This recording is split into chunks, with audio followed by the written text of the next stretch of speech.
কেমন আছো? তুমি কি ভালো আছো? আমি ভালো আছি। ও, তুমি জানো তুমি কে? তুমি হলো আমার বেবি। আর তুমি কি এটা জানো আমি তোমার কি হই? আমি তোমার মম হই। আমরা এখন কোথায় আসি জানো?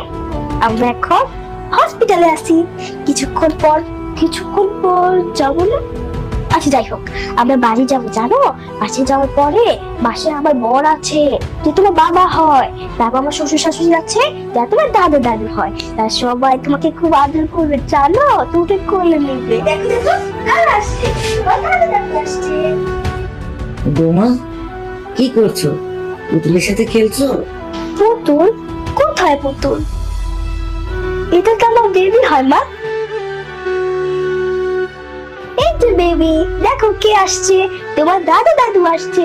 সবাই তোমাকে খুব আদর করবে, কোলে নিবে, তোমাকে একটা এভাবে চুমা দিবে। তুমি যাবা কোলে? তোমাকে ইচ্ছা হয় যাবা? কি বলতেছো? ও আচ্ছা, তুমি তোমার বাবার কাছে যেতে চাও? মা, আমার বর কোথায়? আমি তাকে দেখতে পাচ্ছি না। বেবি ওকে দেখতে চাইতেছে, কোলে উঠতে চাইতেছে। ওকে একটু ডাক দেন না, সে কখন থেকে আমি ওকে দেখি না। ওকে কি বলবো এখন?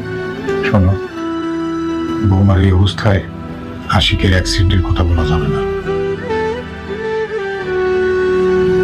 কি হলো? আপনারা কোনো কিছু বলতেছেন না কেন?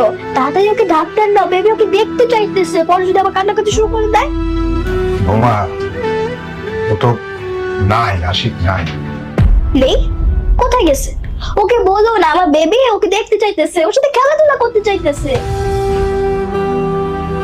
মানে আশিককে একটু আমার ব্যবসার কাজে ঢাকার বাইরে পাঠিয়েছি, আসতে কয়েকদিন সময় লাগবে। ও শোনো, তোমার বাবা ব্যবসা কাজে একটু দূরে গেছে, পরে আসবে।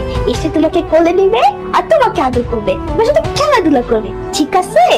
মা দেখেন আমার বেবিটা অনেক কিউট না? হ্যাঁ বৌমা, অনেক সুন্দর। বাবা আপনি আমার বেবিকে কোলে দিবেন না? ঠিক